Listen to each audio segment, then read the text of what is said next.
Welcome to Street Talk, S&P Global Market Intelligence podcast that offers listeners a deep dive into issues facing financial institutions and the investment community. I'm Nathan Stovall, and on this episode, we're talking about the impact that next week's election could have on banking regulation, supervision, and policy going forward. We hosted a webinar on the topic on October 14th and tried to offer clues to what different election outcomes could mean for the banking industry.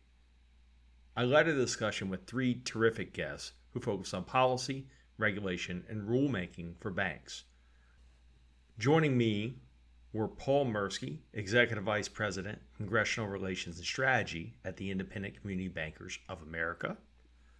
We also had Naomi Camper, Chief Policy Officer at the American Bankers Association. And lastly, Isaac Boltansky, Managing Director and Director of Policy Research at BTIG. The discussion was wide-ranging and began with the panelists' view of the current regulatory framework under the Biden administration and how it compared and contrasted from the previous Trump administration.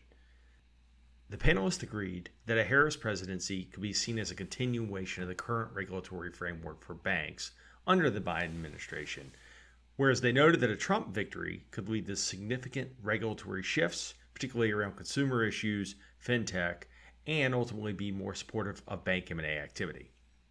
We began the conversation with Paul Merski from the ICBA. Here it is. At a high level, what you've seen from the supervisory environment under the current administration, and what not only big points of focus have they had, but how, in your mind, it feels comparable or different from the prior administration?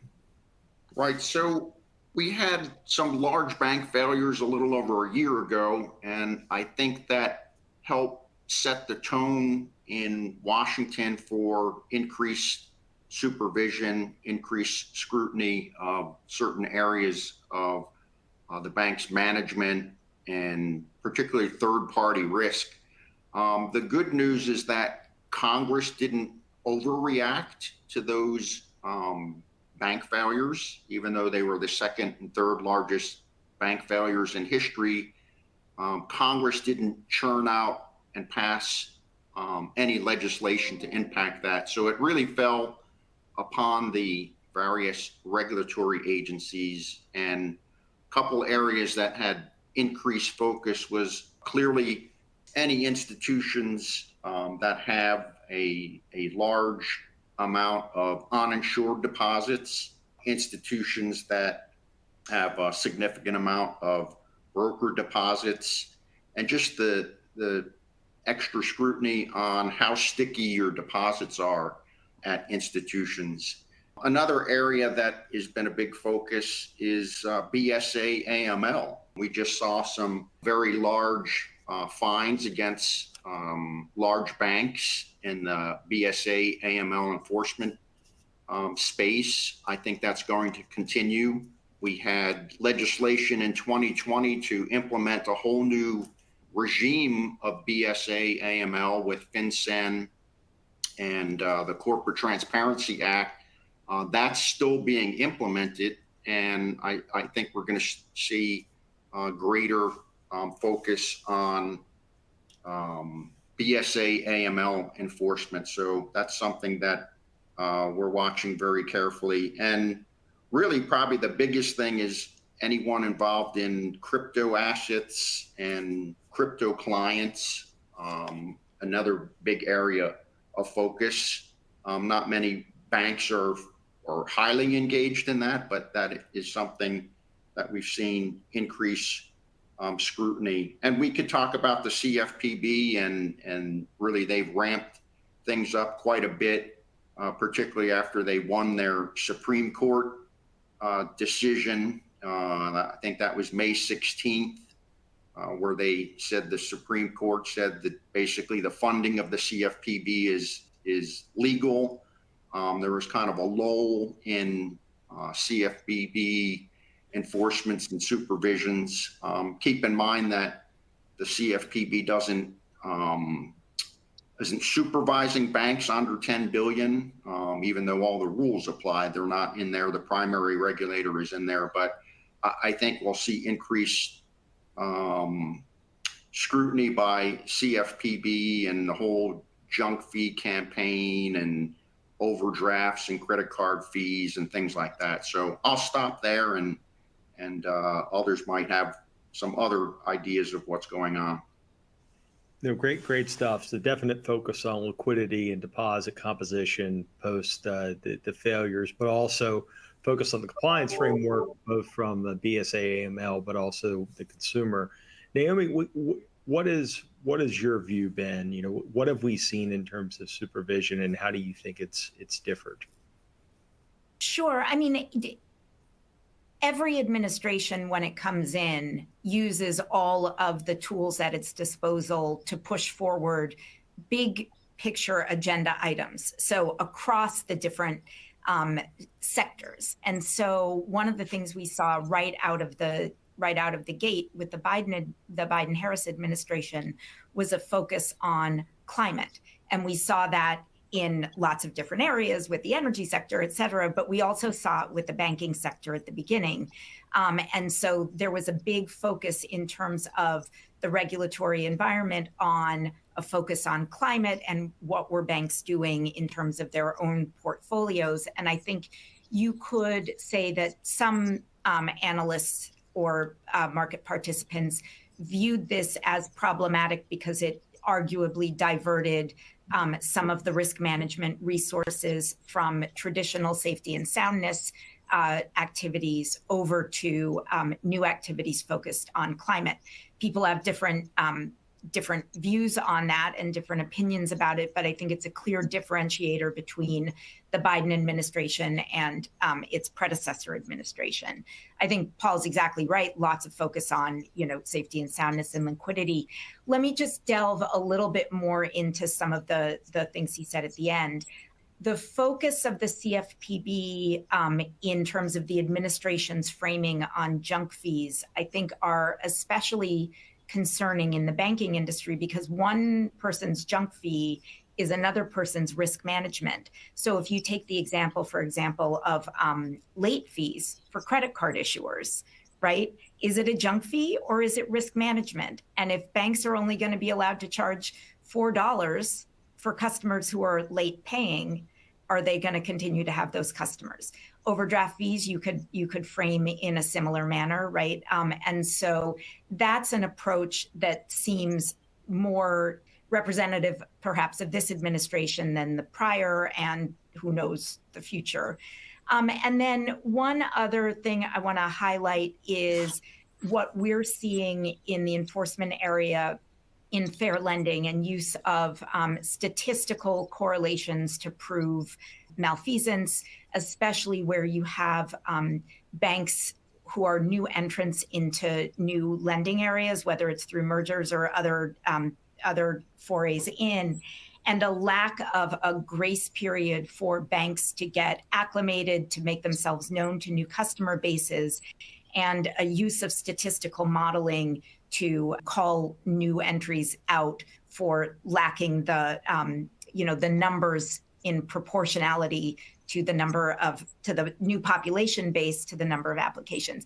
This also comes up in our concerns about 1071 in the small business area.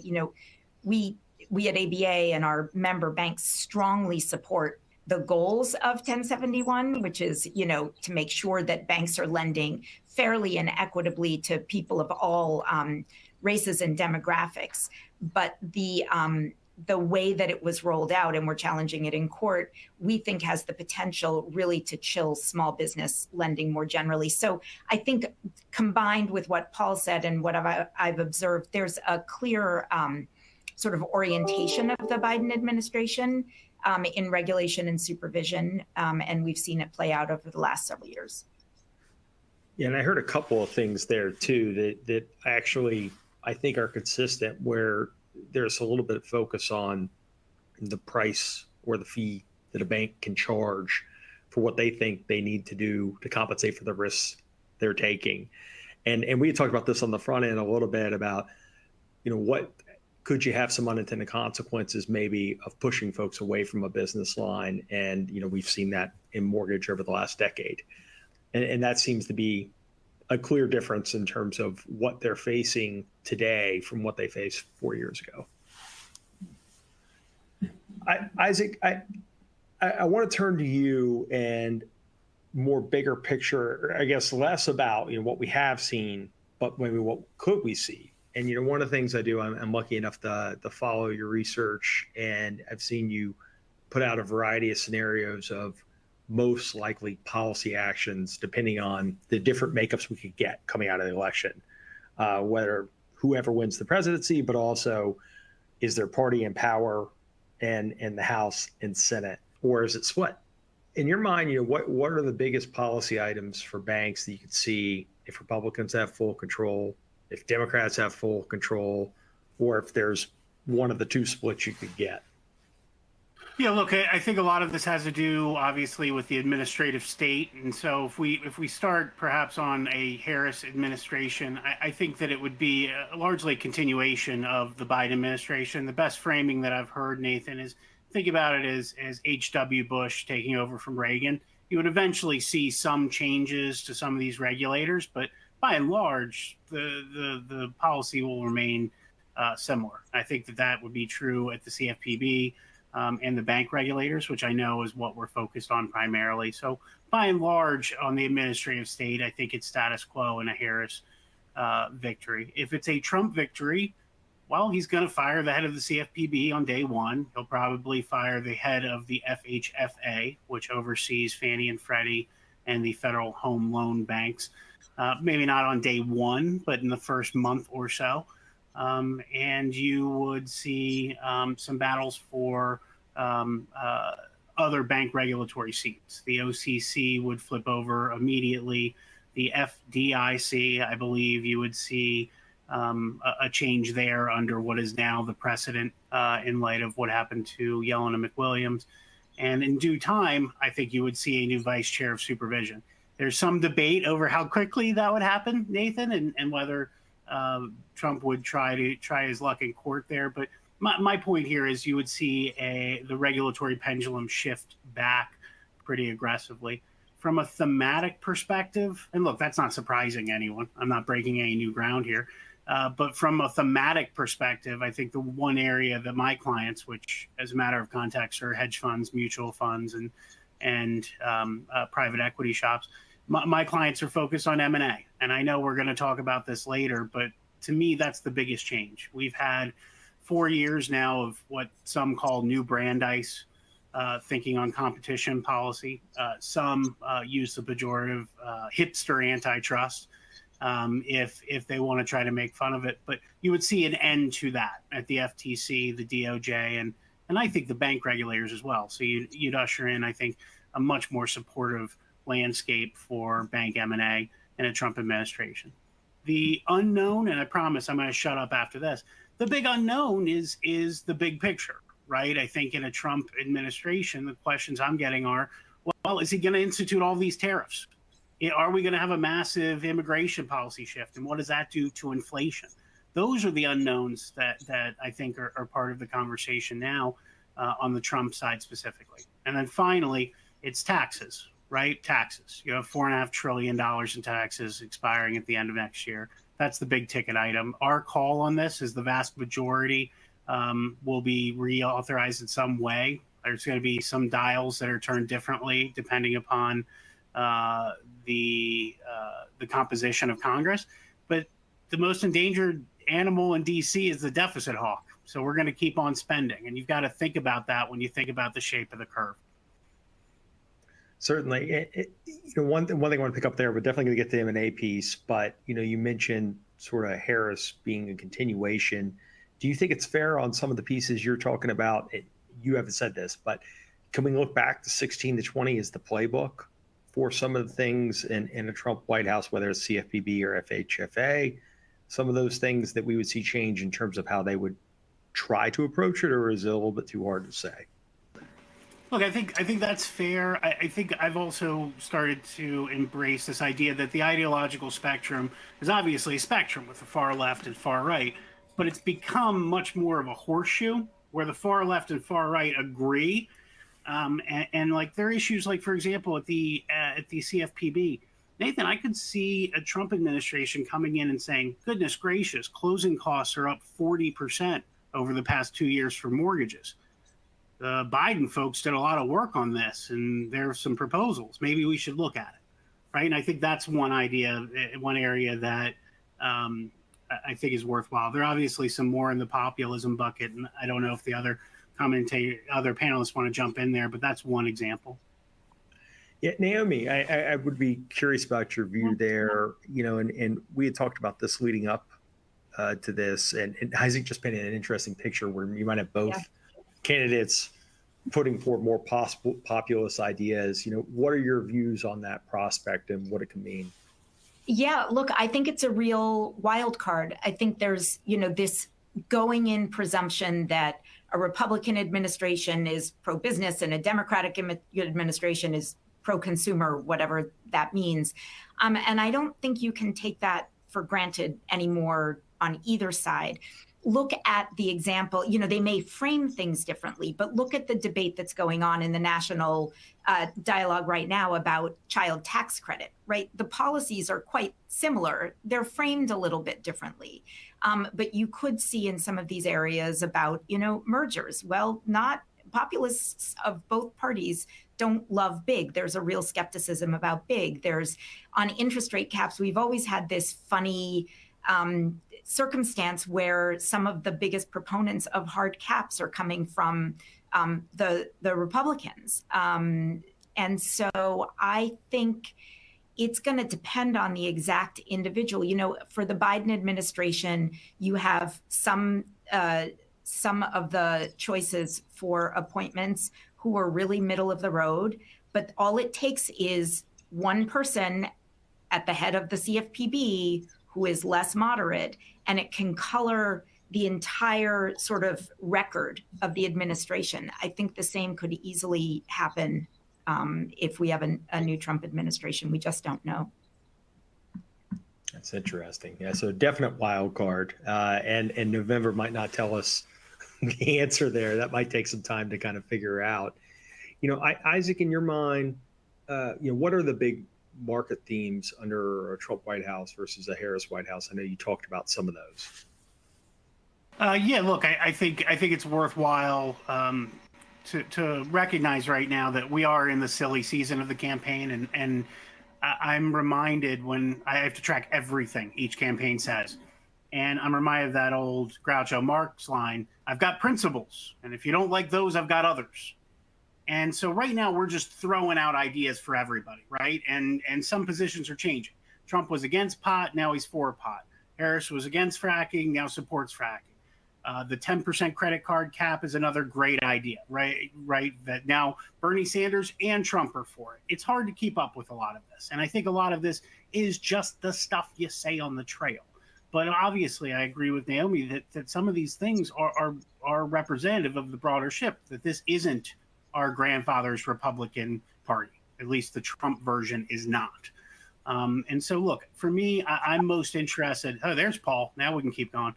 I am most interested in the immigration and tariff policy, right? Because those are gonna have the biggest impacts on inflation.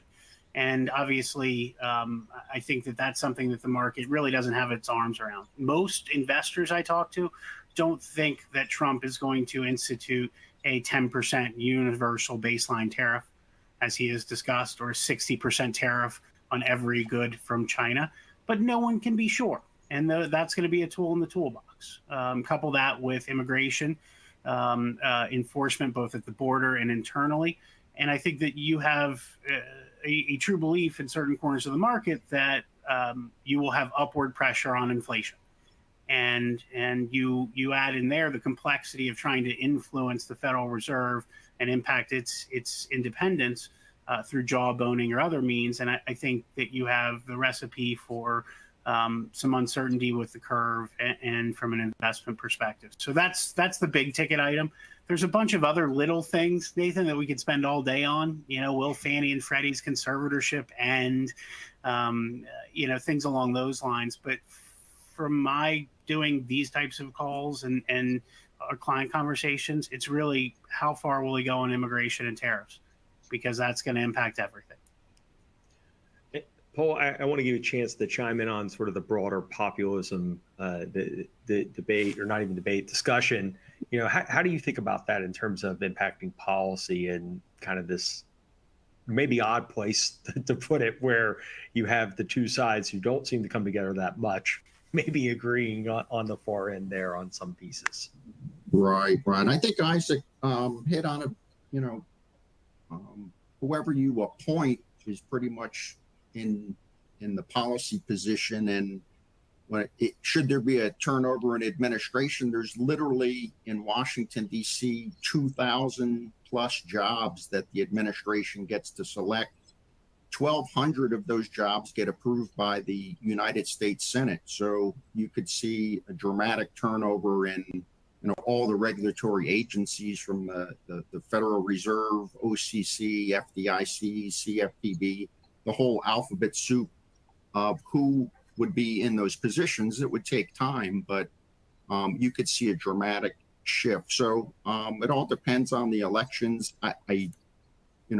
Regardless of who's in control of the House and Senate, it's not going to be by wide majorities. And in the Senate, you need 60 votes for anything controversial. So if you have a majority of 52, 53, it's still going to be tough to make dramatic changes because of the filibuster and trying to get 60 votes. So change may come slow, even if we do have some dramatic turnovers in the election. Paul just teed it up. Isaac, I know you put out actual forecast on what you think is actually going to happen in terms of the election. You get the tough one here. What's your current thinking on the outcome right now? Are we still in toss-up land? Yeah, look, I said yes to this because I've got a long record with Nathan, and we've worked together long enough so he knows that I was wrong about 2016. I thought Clinton was going to win then, so no one should listen to me ever. And with this election, I've come to the conclusion that no one knows anything. But here's how we think about it. On the presidential side, I've tried to moor myself to state level data.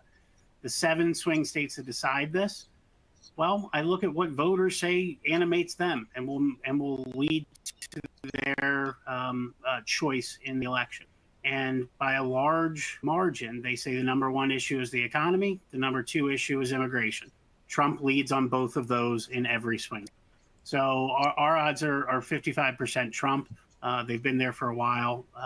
The House, I really don't have a call on. We're saying right now it goes whichever way the White House goes, but it's going to be incredibly tight there.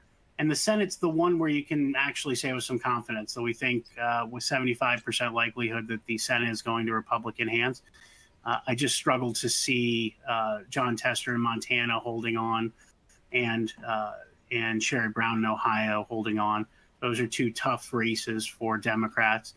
Trump won Montana by 16 points. He won Ohio by 8 points. So we're going into this with the baseline conviction that the Senate is flipping, and we lean Republican control on the White House and House.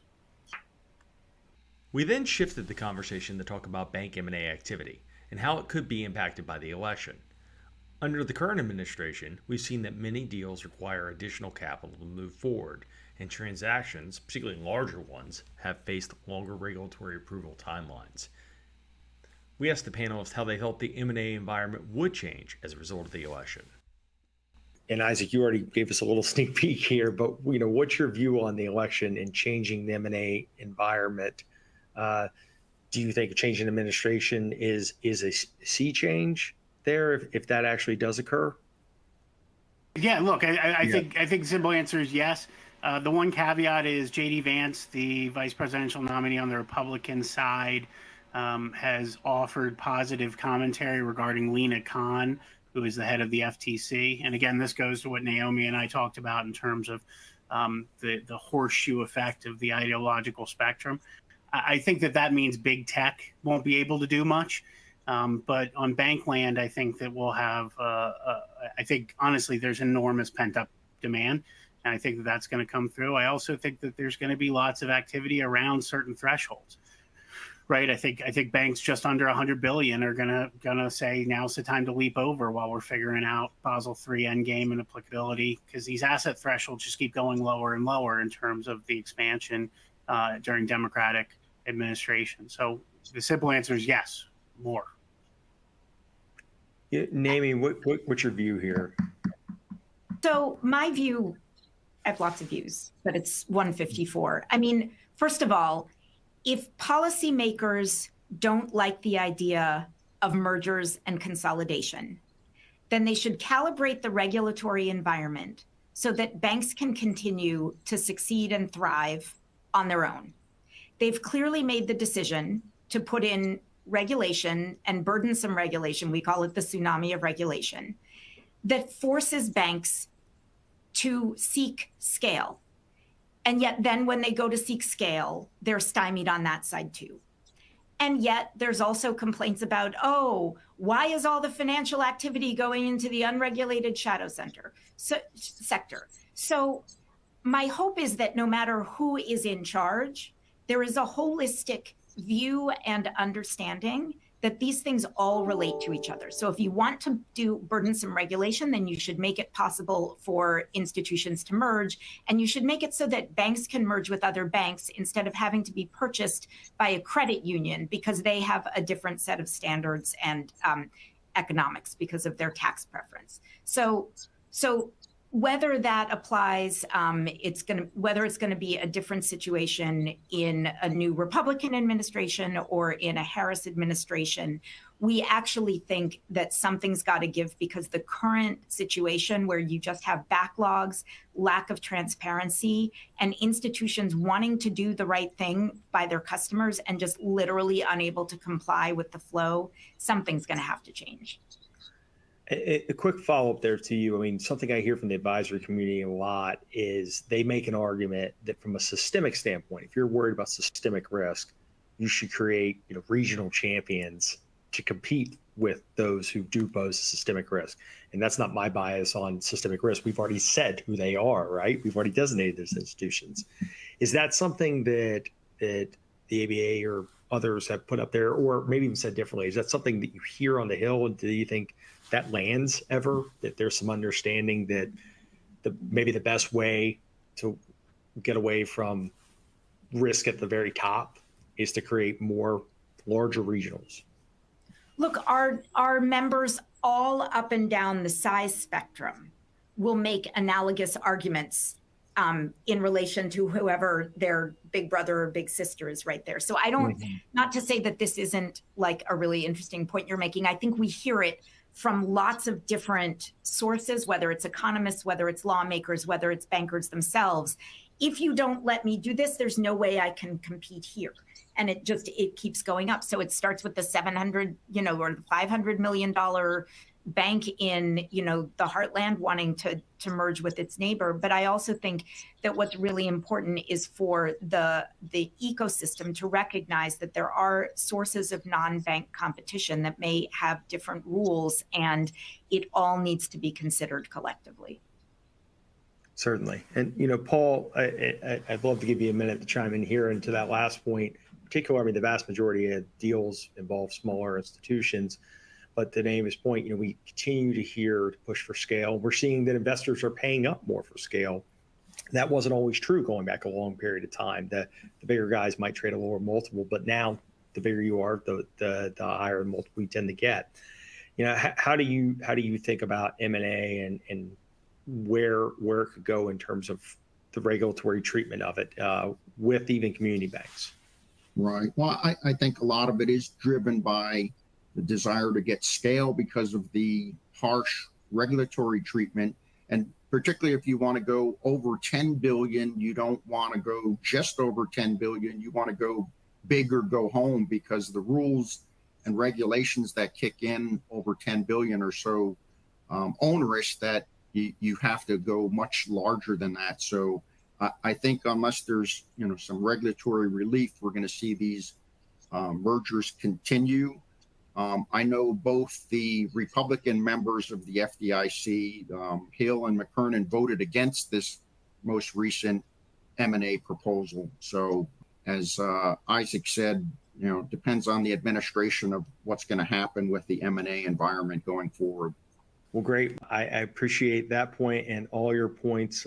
Isaac, Naomi, and Paul, thank you so much for joining us, and thank you everyone for tuning in.